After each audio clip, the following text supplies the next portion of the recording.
Bismillahirrahmanirrahim.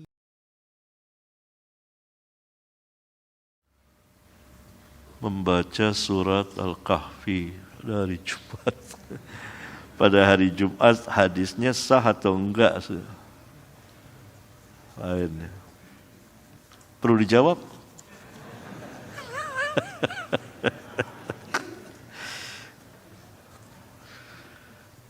Ikhwan, banyak banget saya ditanya seperti ini.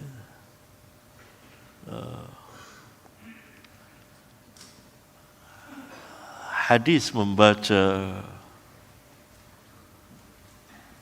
surat Al-Kahfi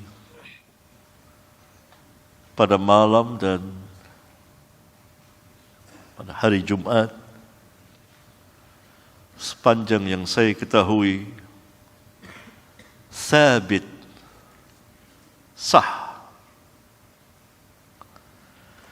karena datang dari riwayat sahihah,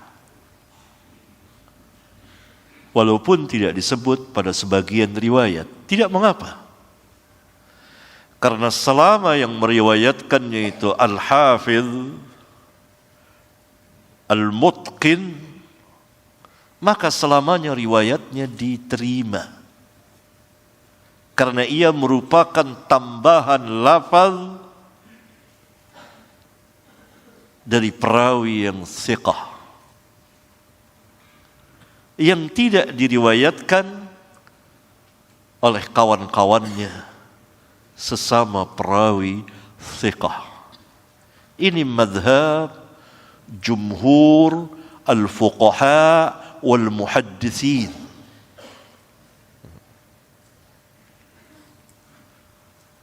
Ini kan yang bikin bingung, banyaknya pertanyaan, karena sebagian ikhwan menyatakan hadis tersebut dhaif, tetapi secara mujmal, kesimpulan, kalau saya tidak salah seperti itu ya, tidak dirinci mengapa lemahnya. Ini bingung. Maka bagi para pelajar seperti saya dan antum yang akan menyelamatkan diri dari taklid semata, tentu tidak akan berpegang kepada perkataan tersebut.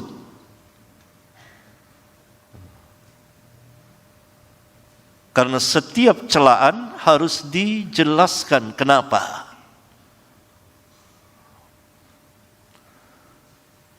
Bahkan saya melihat di video di YouTube Syekh Abu Ishaq Al-Huwaini melemahkannya dan memperincinya, menjelaskannya.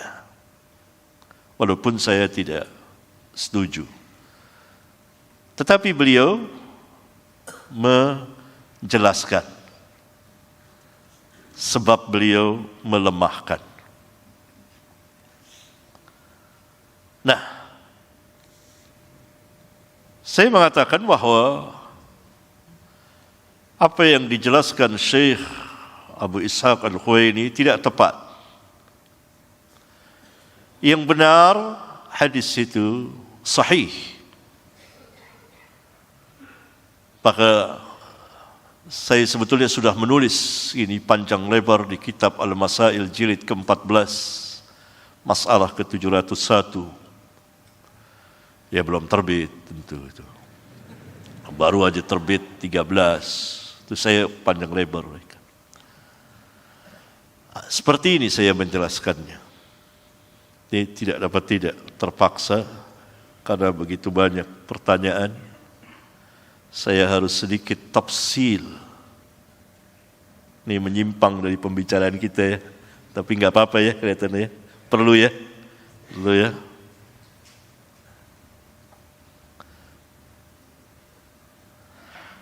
hadis tentang membaca surat Al-Kahfi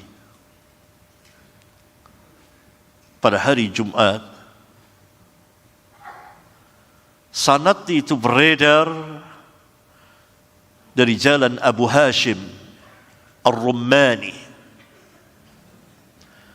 Abu Hashim Ar-Rummani menerima hadis ini dari Abu Mijlaz. Abu Mijlaz, mim, jim, lam, zay, Mijlaz, menerima hadis ini dari Qais bin Ubad. Qais bin Ubad menerima hadis ini dari Abu Sa'id Al-Khudri radhiyallahu taala anhu.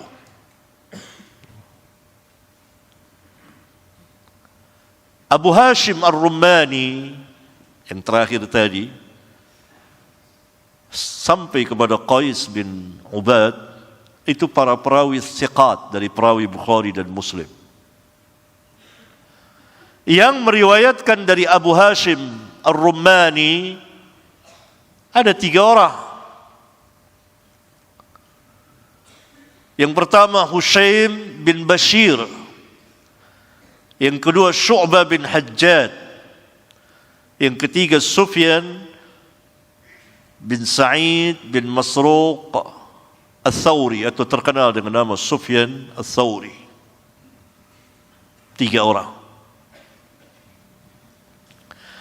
Yang meriwayatkan dari Abu Hashim, yang meriwayatkan dari Hushaim bin Bashir, ada beberapa orang. Ada Nu'aim bin Hammad, meriwayatkan dari Hushaim. Al-lafaznya marfu' sampai kepada Nabi SAW, dan lafaznya sampai kepada Nabi SAW, dan marfu' sampai kepada Nabi SAW, dan lafaznya yang sangat terkenal. Man qara'a surat al-kahfi fi yaumil jumu'ati adha'a lahum minan nur bainal jumu'atain. Barang siapa yang membaca surah Al-Kahfi pada hari Jumat, maka meneranginya, cahaya meneranginya di antara 2 Jumat. Tetapi Nu'aim bin Hammad dhaif, dilemahkan oleh para ulama. Dan lafaz bainal jumu'atain tidak tepat, keliru dia. Oleh karena itu yang mengiringi, yang mengikuti Nu'aim adalah Yazid bin Makhlad bin Yazid. Diriwayatkan secara mu'allaq oleh Al-Imam Al-Baihaqi. Lafaznya sama, marfu', lafaznya sama, tapi bagian akhirnya fima bainahu wa bainal baitil atiq, akan meneranginya jaraknya antara dia dengan Ka'bah, Baitul Atiq. Ini lafaznya benar, tetapi hadisnya mu'allaq. Kemudian yang meriwayatkan dari Hushaim lagi, selain Nu'aim bin Hammad dan Yazid bin Makhlad bin Yazid, ada Abu Nu'man. Abu Nu'man namanya Muhammad bin Fadl As-Sadusi. Dia meriwayatkan dari Hushaim bin Bashir, dan terus ke atas seperti yang saya sebutkan, tetapi mauquf, hanya perkataan Abu Sa'id Al-Khudri, tetapi dihukumi marfu' karena berbicara tentang perkara yang gaib. Al-lafaznya seperti ini: Man qara'a surat al-kahfi lailatal jumu'ati adha'a lahu minan nur fima bainahu wa bainal baitil atiq. Barang siapa yang membaca surah Al-Kahfi pada malam Jumat, maka nur cahaya akan meneranginya antara dia dengan Ka'bah, jaraknya.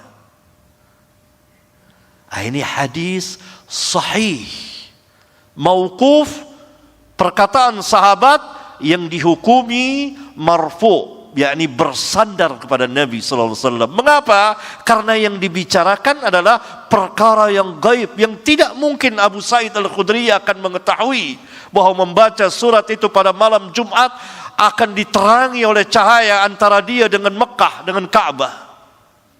Kalau bukan dapat keterangan dari Nabi yang mulia alaihi salatu wassalam. Ini sahih hadisnya. Karena rawi-rawinya thiqat. Abu Nu'man, rawi dari Bukhari dan Muslim, thiqah. Hushaim bin Bashir, sudah saya jelaskan, thiqah. Abu Hashim Ar-Rumani, dan terus ke atas tadi saya jelaskan. Ini rawi sahih ala syaratil Bukhari wa Muslim, atas syarat Bukhari dan Muslim. Di sini disebut malam Jumat. Dan Abu Nu'man tidak sendirian dalam meriwayatkan hadis itu. Ada yang membantunya, yaitu Al-Imam Sa'id bin Mansur, meriwayatkan di kitab sunannya dari Hushaim bin Bashir dan terus ke atas. Mauquf sama. Lafaznya, man qara'a surat al-kahfi fi yaumil jumu'ati adha'a lahu minan nur fima bainahu wa bainal baitil atiq. Barang siapa yang membaca surah Al-Kahfi pada hari Jumat, maka cahaya akan meneranginya antara dia dengan Ka'bah. Sa'id bin Mansur, seorang imam dari rawi Bukhari dan Muslim, thiqah, dan penulis karya-karya ilmiah. Ia meriwayatkan hadis ini di kitab sunannya. Ini sahih. Disebut hari Jumat. Tidak bisa hadis ini ditolak. Hanya karena yang lain tidak meriwayatkan lafaz Jumat, lafaz hari Jumat. Tidak bisa. Karena masing-masing rawi thiqah meriwayatkan apa yang ia terima dari syekhnya. Ini riwayat Hushaim bin Bashir. Sekarang kita lihat riwayat Syu'bah bin Hajjaj, yang meriwayatkan dari dia Muhammad bin Ja'far Gundar. Lafaznya seperti ini. Man qara'a surat al-kahfi kama unzilat kanat lahu nuran yawmal qiyamati min maqamihi ila Makkah.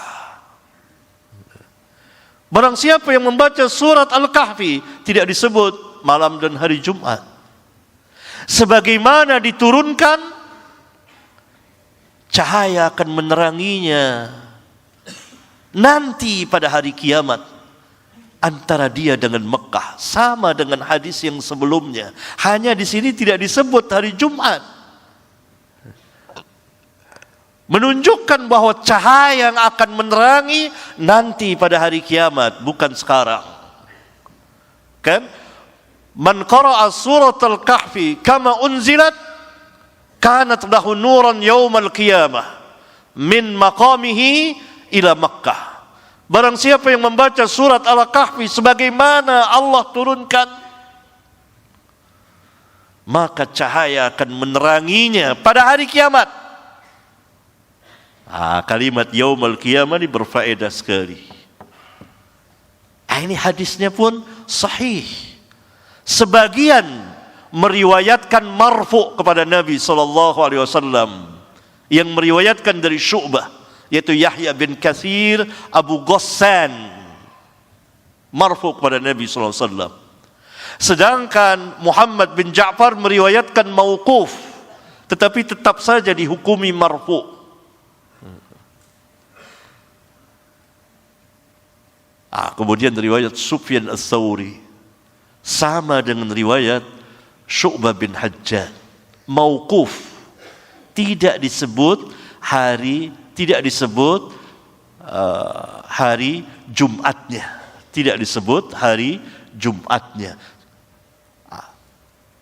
Syekh Abu Ishaq Al-Huwaini, karena sebagian ikhwan tidak memperinci, saya perlu mengomentari apa yang dikatakan Syekh Abu Ishaq Al-Khuwaini, saya tidak sepakat. Mempertentangkan antara riwayat Hushaim bin Bashir dengan riwayat Syu'bah bin Hajjaj dan Sufyan Ats-Tsauri.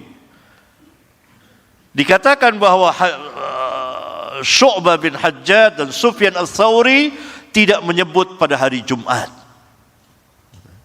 Oleh karena itu riwayat penyebutan hari Jumat tidak kuat, mukhalafah, menyelisihi riwayat yang tidak menyebut hari Jumat. Ini tidak tepat, keliru. Mengapa? Karena Hushaim bin Bashir seorang hafiz, seorang yang mutqin, bukan seorang yang lemah. Berarti ziyadah tambahan dari Hushaim wajib diterima menurut para fuqaha dan para muhadditsin, karena ia hadis yang berdiri sendiri, tidak dipertentangkan dengan riwayat Sufyan Ats-Tsauri dan Syu'bah bin Hajjaj. Oleh karena itu Al-Imam At-Tirmidzi di akhir kitab sunannya menjelaskan bahwa yang jadi pegangan itu apabila ada tambahan riwayat, tambahan lafaz dari sebagian rawi adalah rawi yang hafiz, dan Hushaim adalah rawi yang hafiz, mutqin, rawi Bukhari dan Muslim. Bahkan ada kisah yang menarik. Hushaim bin Bashir sejak kecil sudah duduk di majelis hadis. Ayahnya melarangnya. Ayahnya penjual ikan, larang. Tapi Hushaim tetap duduk di majelis hadis. Suatu saat dia tidak hadir di majelis hadis. Maka guru besar di situ bertanya, kemana orang anak yang biasa hadir tadi? Diberitahukan dia sakit. Sakit, mari. Qadi ini, qadi besar. Mari kita jenguk, bangun semua. Jenguk Hushaim. Datang ke rumah penjual ikan ini. Lalu ayahnya Hushaim diberitahukan ada qadi datang ke rumah antum. Kaget dia, qadi sampai datang ke rumahnya. Saya ini orang apa kok bisa didatangi qadi? Hanya karena anaknya. Maka kemudian dia berkata kepada, ya bunayya, wahai anakku, dahulu saya pernah melarangmu belajar hadis, sekarang belajarlah. Gitu. Suruh belajar. Yani qadi datang ke pintu rumahnya. Orang besar datang ke pintu rumahnya karena anaknya. Nah itu cerita Hushaim, dia orang hafiz. Bagaimana riwayatnya ditolak?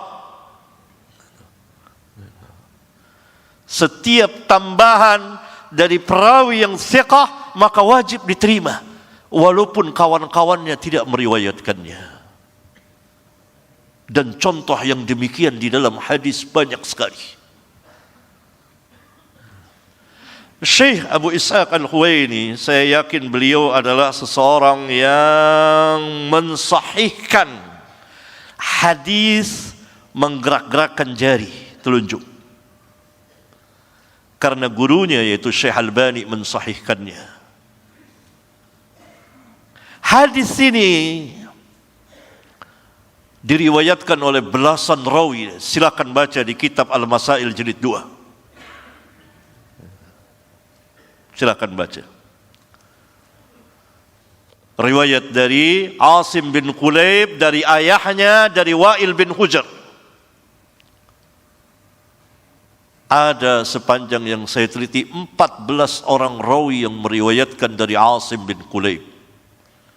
13 orang rawi meriwayatkan Nabi SAW berisyarat dengan jari telunjuknya. 1 orang rawi meriwayatkan bahwa Nabi SAW menggerak-gerakkan jari dari Asim bin Kulayb, yaitu Zaidah bin Qudamah. Antum harus cermat dengar ngomongan saya ini.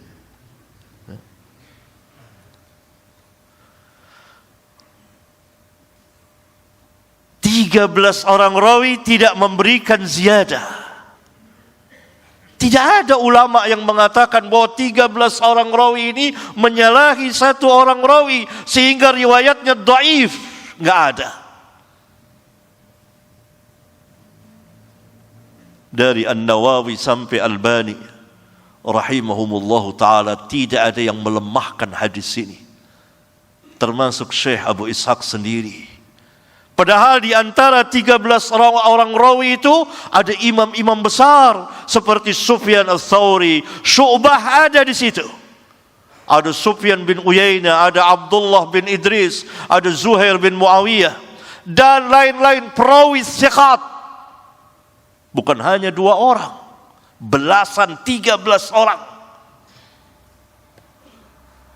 Hanya Zaidah bin Qudamah yang meriwayatkan dari Asim, dari ayahnya dari Wa'il, yang menyatakan bahwa Nabi SAW menggerak-gerakkan jari telunjuknya. Kenapa tidak dikatakan menyalahi? Padahal ini belasan dan ini hanya 2. Kenapa? Karena yang diriwayatkan oleh Zaidah tambahan dari perawi thiqah. Kecuali dia tidak thiqah. Iya. Dia thiqah. Hafidh, mutqin. Dialah yang meriwayatkan menggerak-gerakkan jari. Hanya 1 orang. Yang lain meriwayatkan hanya berisyarat. Tapi disahihkan oleh ulama, enggak ada yang melemahkannya. Begitu juga riwayat Syu'bah dengan Sufyan Ats-Tsauri yang tidak menyebut hari Jumat tidak mengapa. Itu riwayat dia. Riwayat Hushaim menyebut hari Jumat wajib diterima. Tidak bisa dipertentangkan. Sebab kalau dengan cara seperti itu semata, maka akan banyak hadis terjadi mukhalafah, pertentangan. Menunjukkan bahwa rawi thiqat hafidh mutqin yang memberikan tambahan, dia mempunyai keutamaan dari yang lain. Ini kan kontradiksi antara 2 takhrij Abu Ishaq Al-Huwaini dengan tahrijnya yang dengan takhrij Usbu dengan apa yang dia katakan. Karena itu tadi di awal saya tidak menyetujuinya. Saya kira tidak tepat. Karena riwayat Hushaim bin Bashir tadi sahih. Mauquf dihukumi marfu. Berarti kelengkapan hadis itu. Barang siapa yang membaca surah Al-Kahfi pada hari Jumat sebagaimana diturunkan Allah, maka cahaya akan meneranginya nanti pada hari kiamat. Antara dia, jarak dia dengan Makkah. Wallahu a'lam bissawab. Itu ringkasan dari apa yang saya tulis.